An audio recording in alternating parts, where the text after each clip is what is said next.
할렐루야. 오늘 이 아침에 나오신 여러분들을 주님의 이름으로 환영하고 축복합니다. 오늘은 성령 강림 후 16번째 주일이자 교회연합 주일로 지키는 주일입니다. 1910년 영국 에든버러 세계선교회 이후에 세계교회 간의 협력 활동이 이루어지기 시작했습니다.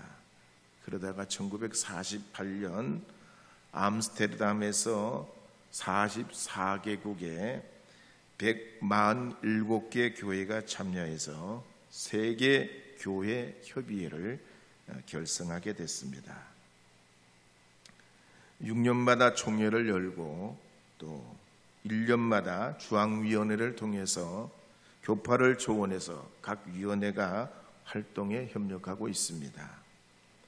그런데 이 과정 중에 우리 한국 기독교는 과거에 이 세계교회 협의회 참여를 문제로 한국 기독교 장로회와 대한예수교 장로회가 분열이 됐습니다. 또다시 장로계에서 장로계 합동 측과 또 통합 측으로 분열되고, 성결교에서도 예수교 대한성결교회와 대한기독교 대한성결교로 나누어지게 됐습니다. 그렇지만 이런 모든 아픔을 딛고 지금은 전 세계 장로교와 루터교, 감리교, 성공회, 침례교, 동방정교회, 전 세계 325개 교단이 세계교회 협의회를 이루어 오고 있습니다. 우리 한국교회도 이 세계교회와 함께 서로 연대해서 하나님 나라를 확장해 나가는 복음의 사명을 감당할 수 있도록 여러분들께서도 기도해 주시고 서로 주님 안에서 하나 되고 용납하는 그런 주님의 몸된 교회가 되도록 힘써 함께 해 주시기를 부탁드립니다. 그런 의미에서 저는 오늘 아침 야고보서 2장 1절에서 10절 말씀을 중심으로 믿음의 눈으로 라는 제목으로 하나님 말씀을 선포하려 합니다. 야고보서는 기독교 윤리 교과서라 할 정도로 신앙인들의 일상 문제를 다루고 있습니다. 그러면서 행함이 없는 믿음은 죽은 믿음이고, 그리스도 안에서 참된 자유는 사랑을 실천한 것임을 강조하고 있습니다. 그래서 야고보서 2장 1절에 보면 이와 같이 말씀을 우리에게 기록해 주고 있습니다. 야고보서 2장 1절 말씀 함께 읽어보겠습니다. 네 형제들아, 영광의 주 곧 우리 주 예수 그리스도에 대한 믿음을 너희가 가졌으니 사람을 차별하여 대하지 말라. 세계에서 제일 큰 강은 브라질에 있는 아마존 강입니다. 발원지는 안데스 산맥 만년설입니다. 그 얼음물이 녹아가지고 수천 개, 수만 개 도랑과 개천으로 흘러서 다시 1100개의 강을 이룹니다. 그리고 이 1100개의 강은 다시 15개의 큰 강으로 흘러서 바다로 도도히 흘러갑니다. 비가 올 때는 강의 넓이가 80km나 되고 하류로 내려가면 240km의 넓이를 가지고 있습니다. 어마어마한 강이고 지구상의 가장 큰 강이요, 지구의 민물의 20%를 차지하고 있습니다. 그래서 이 강에는 2000여 종의 물고기가 살고 있고, 이 강 때문에 정글이 형성돼서 지구에 필요한 산소 30%를 만들어냅니다. 그런데 오늘날 교회가 그렇습니다. 이 거대한 아마존강 같이 지역과 나라와 인류를 살리는 영적 기관이요, 구원의 방주요, 하나님의 거룩한 생명샘물이 솟아나는 것이 바로 이 교회입니다.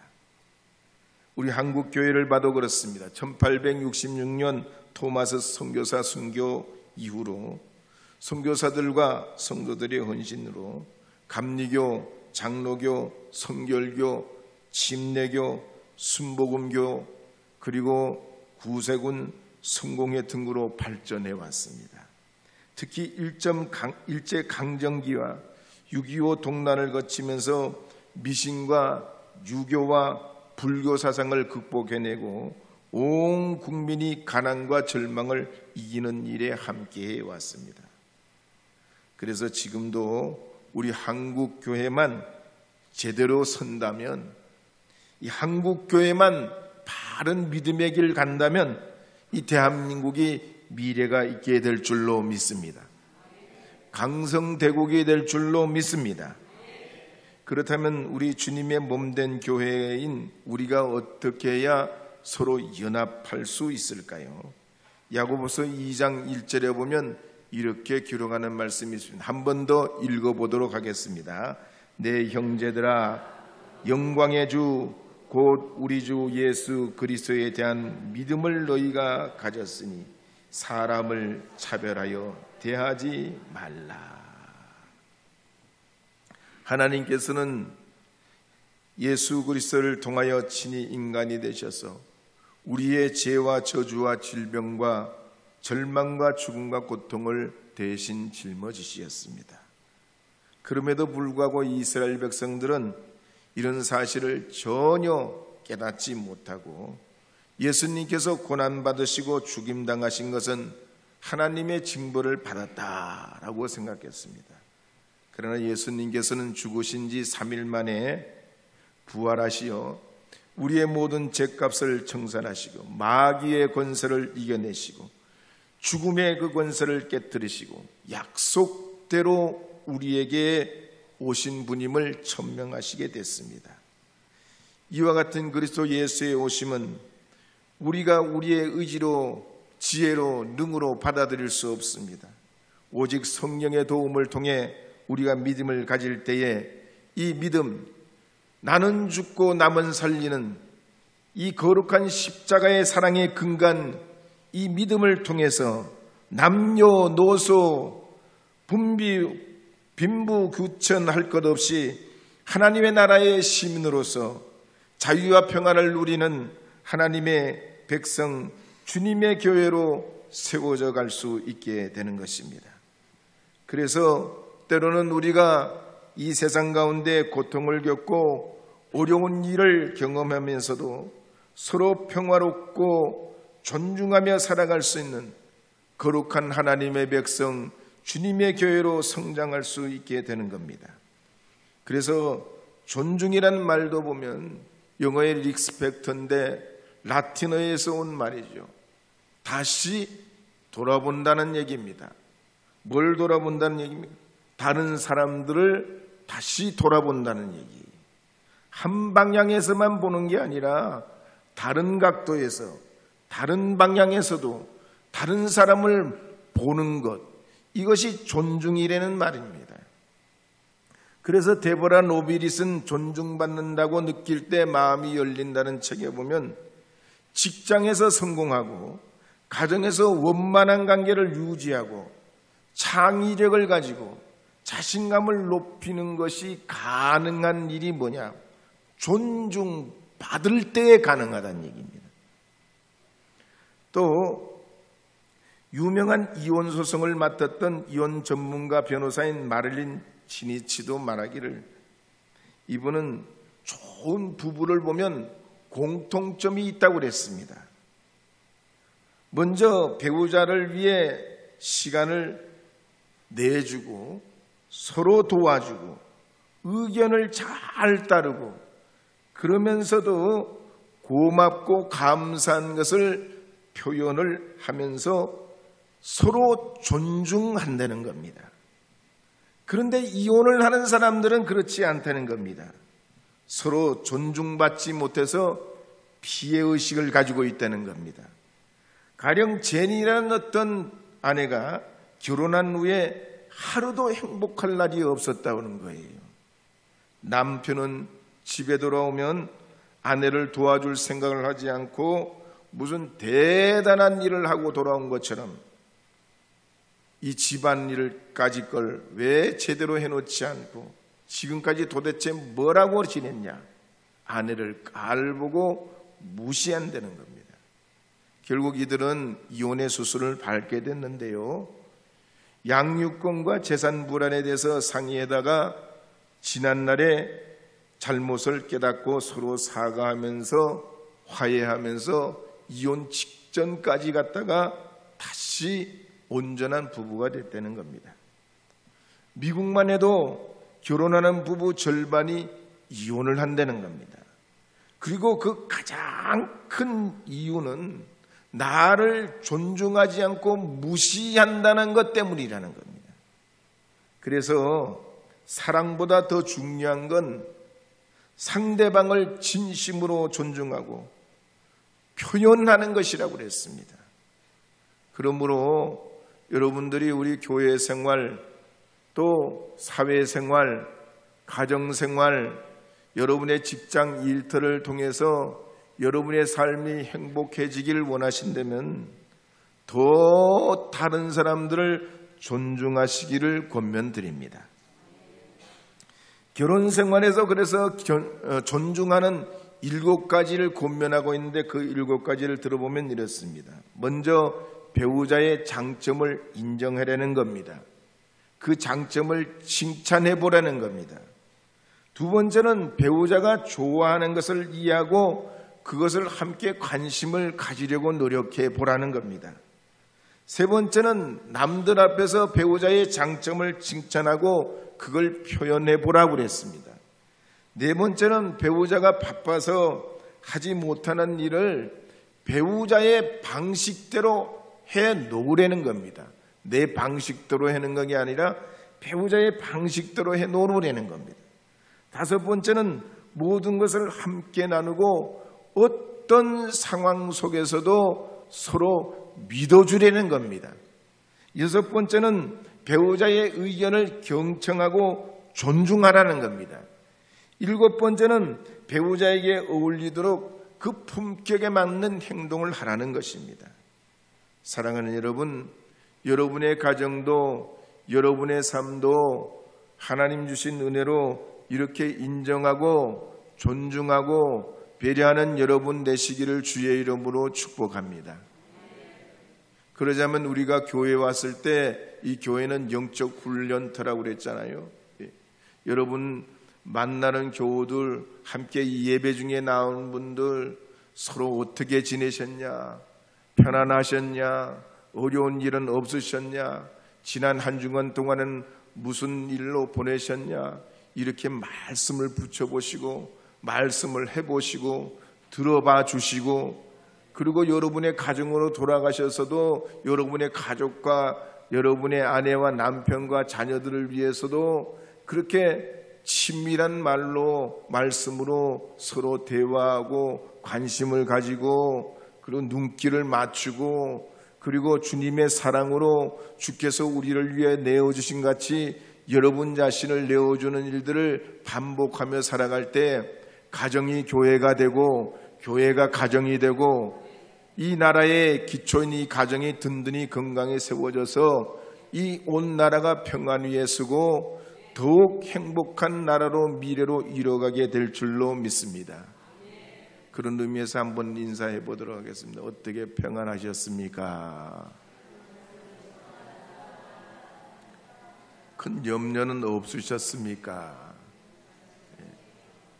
할렐루야. 여러분들께서 오늘 마침 잘 됐어요. 공동 식사 주일이잖아요.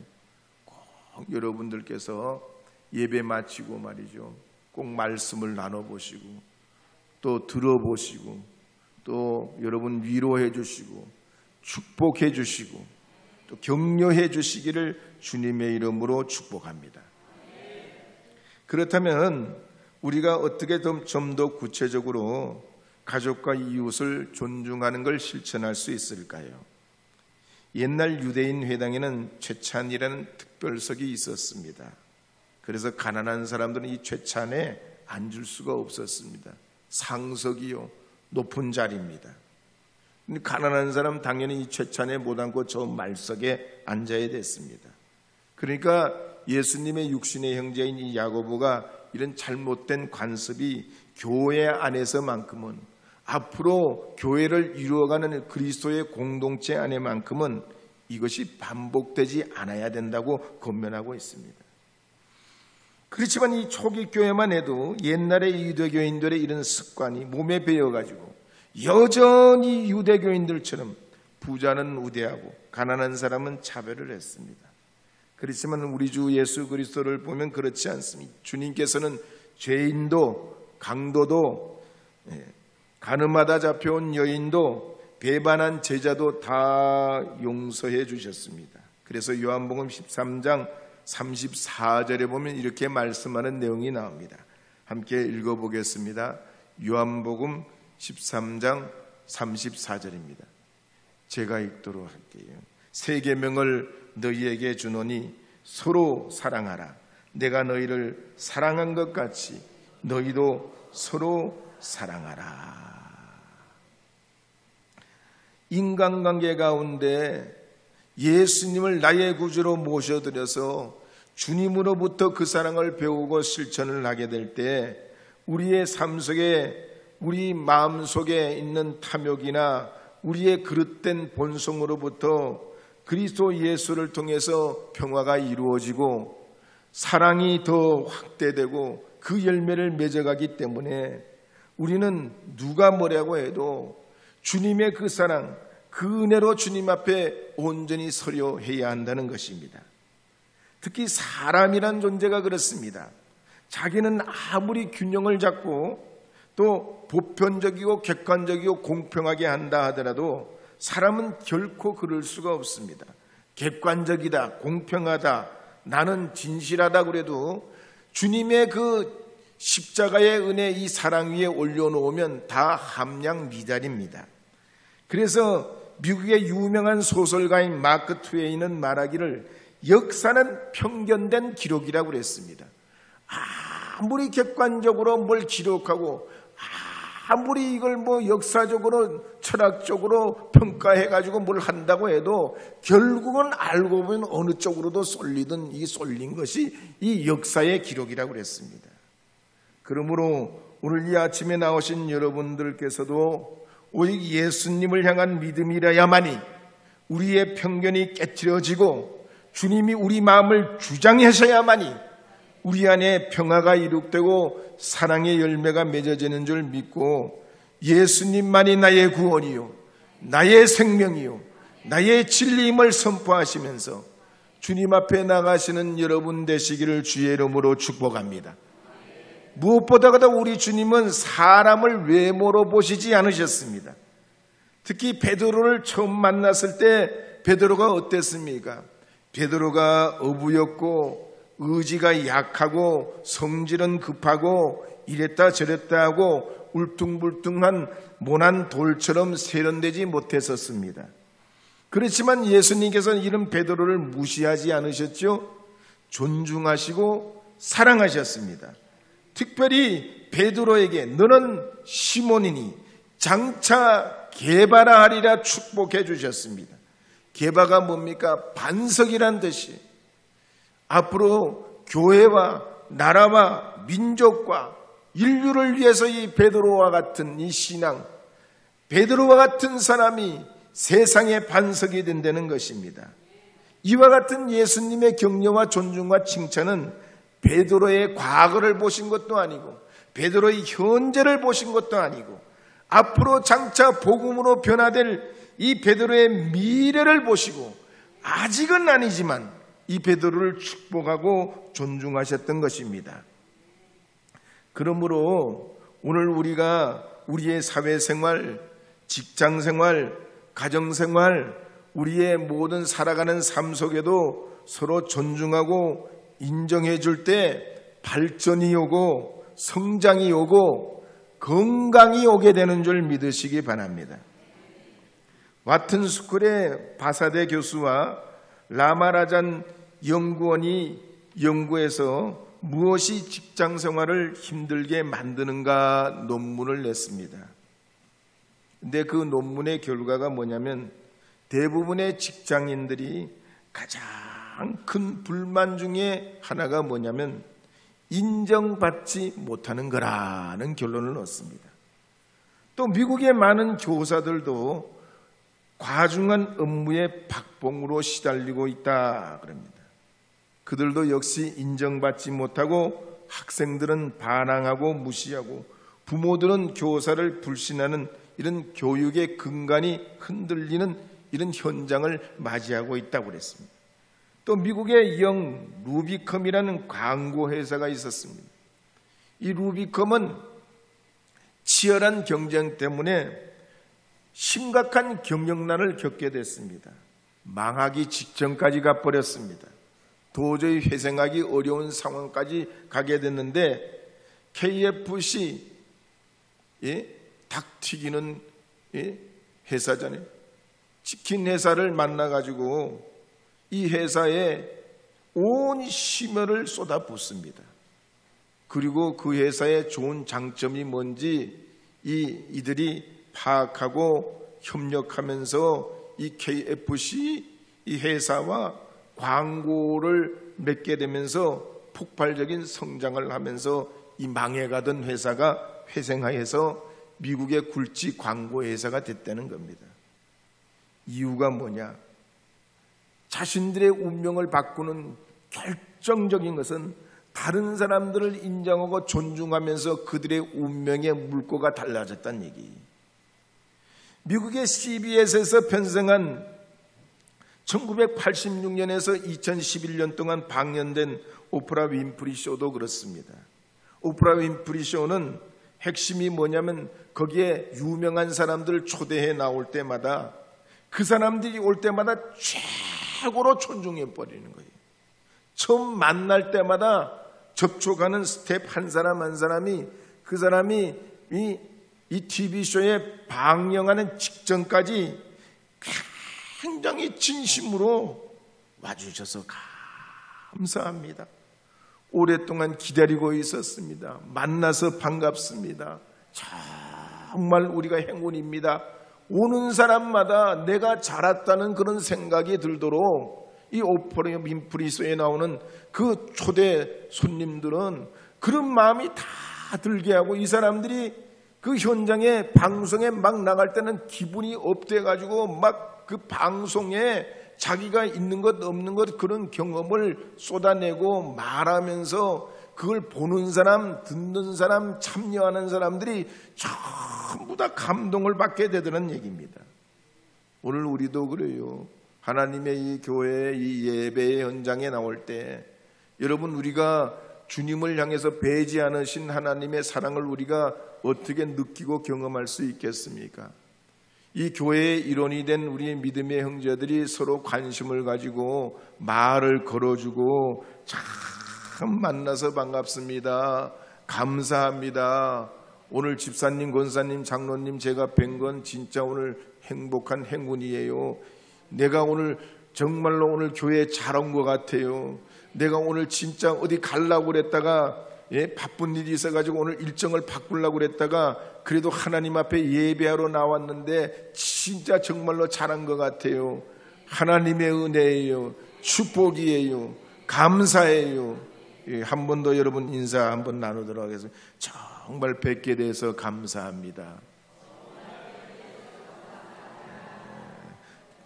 오늘 뵙기 위해서 여러분의 믿음의 형제들이 이 자리에 함께 하셔서 한 사람 한 사람 만날 때마다 여러분이 이렇게 웃으시면서 미소로 환하게 환영하시고 축복하시면 얼마나 행복이 더해지겠습니까? 실제로 사회학자들이 분석한 바에 따르면 인간의 가장 강한 욕구는 인정받는 욕구라고 그랬습니다. 사람은 누구나 존중받고 싶어하고 나의 존재감을 느끼고 싶어해요.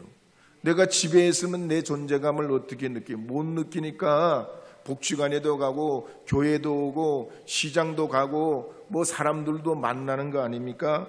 그래서 여러분이 이 교회에 올 때는 내가 소중한 존재구나. 우리 금암제일교회 꼭 필요한 사람이구나. 내가 우리 금암제일교회 내 자리, 내 신앙을 지키는 게 모든 사람들에게 행복을 주고 보람을 주는 일이구나. 이걸 여러분 확인하고 깨닫고 느끼고 경험하고 싶어서 교회에 나오는 거예요. 그렇기 때문에 여러분들 그냥 예배 드리고서 쏜살같이 가시지 말고 오늘은 한 분도 빠지지 마시고 다 함께 애찬을 나누시고 축복해 주시고 격려해 주시고 감사하시고, 그러면 여러분이 되받는 은혜가 100배나 커지는 줄 믿으시기 바랍니다. 그런데 우리가 말이 지난날을 돌아보면 그러질 못했어요. 우리가 가난했잖아요. 여유가 없어요. 치열한 경쟁 속에 살아야만 돼요. 그러니까 앞만 보고 달렸지 옆으로나 뒤로나 이렇게 돌아볼 겨를이 없었습니다. 다른 사람이 잘해도 잘한다, 옳다, 훌륭하다, 대단하다 인정해주고 칭찬해주는 데는 인색했던 것이 우리의 지난날의 삶이. 그래서 무슨 문제만 생기면 그 문제는 막 엄청나게 산만큼 부풀리고, 정말 훌륭하고 대단하고 이런 것들은 그냥 금방 그냥 지나가 버리고 잊어버리고 칭찬 격려도 안 했던 우리의 지난날에 그런 문화들이 없지 않아 있습니다. 그러나 오늘 말씀해 보면 우리 신앙인들은 그러면 안 되죠. 나라나 지역과 가정이 잘 되려면 힘을 실어줘야 돼요. 존중해줘야 돼요. 인정해줘야 돼요. 아빠 엄마를 존중해줘야지 그 가정이 더 건실해져요. 특별히 직장생활, 사회생활, 사업이나 일터에 얼마나 무더운 이 여름을 이겨내는데 힘들으셨겠습니까? 그런데 집에 돌아오는 자녀들이 말이죠, 맨발로 나와가지고 말이죠, 어머니 아버지 소리가 밖에서 벌써 인기척이 들리면 오냐 오시냐 그러고 얼른 뛰어나가서 맞이해 보세요. 그럼 부모님이 그 때문이라도 더 힘을 내고 말이죠, 내가 우리 애들 위해서 살아야 되겠다, 내가 더 힘을 내야 되겠다, 이런 마음이 드시지 않겠어요? 근데 말이죠, 부모님이 오시는데도 불구하고 말이에요, 핸드폰만 보고 방구석에 처박혀가지고 있으면 부모님이 말이에요, 그 무더운 여름에 땀을 뻘뻘 흘리고 진짜 힘이 없고 정말 지쳐서 피곤한 그때에 무슨 마음이 드시겠어요? 그러니까 우리 교회 교우 여러분들, 특히 우리 학생 어린이 여러분들은 부모님 계시면 말이죠, 막 달려나가시는 여러분 되시기를 주님의 이름으로 권면합니다. 권면합니다. 그리고 여러분들, 우리 어르신들도 말이죠, 어디를 다녀오시면 꼭 선물을 사가지고 와요. 누구를 위한 선물요? 우리 자녀들을 위한 선물. 호두라도 말이죠, 호두 같은 조그만한 거라도, 사탕이라도 말이에요. 그걸 준비해가지고 꼭 돌아오실 때 내가 널 기억하고 가져왔다, 사왔다, 너 이걸 먹어라, 내가 이걸 먹을, 내가 바깥에 나가 널 생각하면서 이걸 준비해왔다. 꼭 외출하고 돌아오시면, 멀리 갔다 오시면 그렇게 선물을 준비해서 여러분 자녀들도 부모님을 기다리고 그렇게 기대하는 그런 가정이 되시기를 주님의 이름으로 축복합니다. 특히 우리가 살아가는 이 나라와 민족과 지역과 가정은 자꾸 흔들면 안 돼요. 더 이 나라, 이 민족, 대통령, 또 위정자들, 시장님, 여러 수고하는 분들 당연히 양지가 있고 그늘이 있죠. 음지가 있죠. 그렇지만 그래도 칭찬하고 그들을 위해서 기도하고 인정하고 존중하는 것이 우리 기독교의 문화인 줄 믿습니다. 특별히 교회 안에는 가난한 사람도 있고 여유 있는 사람도 있습니다. 가난한 사람은 당연히 배움이 짧습니다. 재산도 없어요. 건강도 좋지 못합니다. 성격도 울퉁불퉁합니다. 지식도 상식도 부족할 수밖에 없어요. 형편이 그래요. 그러니 우리가 오늘 야고보서의 말씀에 보면 서로 너희끼리 차별하지 말라고 그랬습니다. 야고보서 2장 4절 5절 말씀 함께 읽어보도록 하겠습니다. 함께 읽겠습니다. 너희끼리 서로 차별하며 악한 생각으로 판단하는 자가 되는 것이 아니냐. 내 사랑하는 형제들아 들을지어다.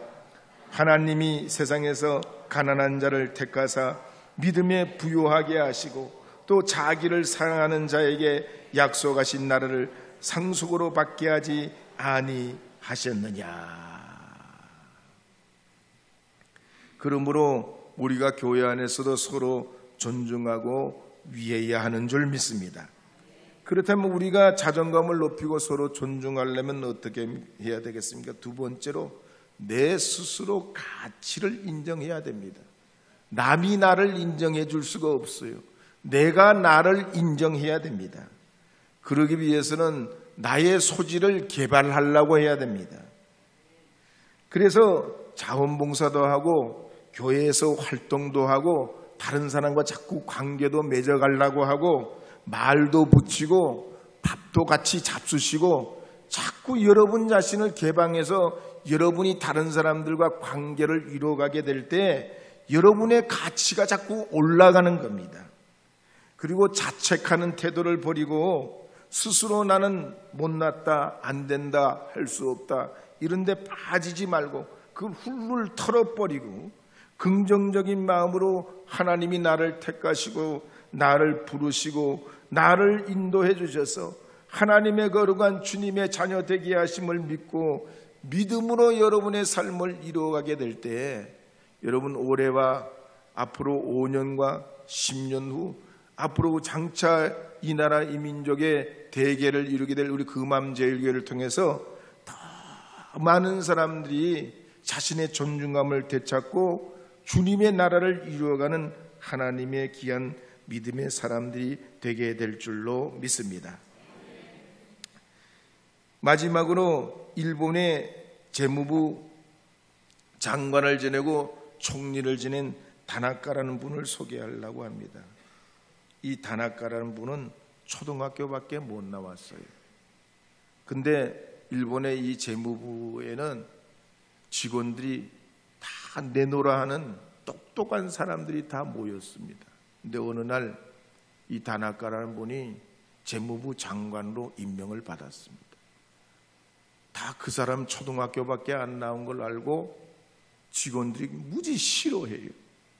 근데 어느 날 이 다나카가 그렇게 장관 수락을 하면서 이런 연설을 합니다. 여러분 일본 최고의 수재들인데 저는 초등학교밖에 못 나온 사람입니다. 재무부 일은 여러분이 하시고 책임은 제가 지겠습니다. 일은 다 여러분이 하고 책임 안 된 거, 못 된 건 이건 제가 책임지겠습니다. 그랬단 말이에요. 이분이 그래서 나중에 총리까지 됐어요. 우리가 하나님 앞에 믿음으로 형제를 잘 존중하고 위하면 나도 잘 되지만 모두가 잘 되고 평화로운 그런 평화를 이루어가는 공동체가 되게 될 줄 믿습니다. 이 9월에 가을에 여러분의 삶에도 이와 같은 은혜가 있기를 다시 한번 축원합니다.